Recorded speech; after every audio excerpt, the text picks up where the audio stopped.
श्रीलक्ष्मी श्रीमहालक्ष्मी क्षीरसागरकन्यका उत्तिष्ठ हरिसम्प्रीते भक्तानां भाग्यदायिनी। श्रीलक्ष्मी श्रीमहालक्ष्मी क्षीरसागरकन्यका उत्तिष्ठ हरिसम्प्रीते भक्तानां भाग्यदायिनी। उत्तिष्ठोत्तिष्ठ श्रीलक्ष्मी विष्णुवक्षस्थलालये उत्तिष्ठ करुणापूर्णे लोकानां शुभदायिनी।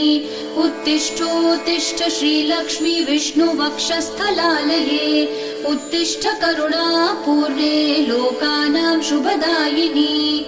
श्रीपद्ममध्यवसिते वरपद्मनेत्रे श्रीपद्महस्तचिरपूजित पद्मपादे श्रीपद्मजातजननी शुभपद्मवक्त्रे श्रीलक्ष्मी भक्तवरदे तव सुप्रभातम्।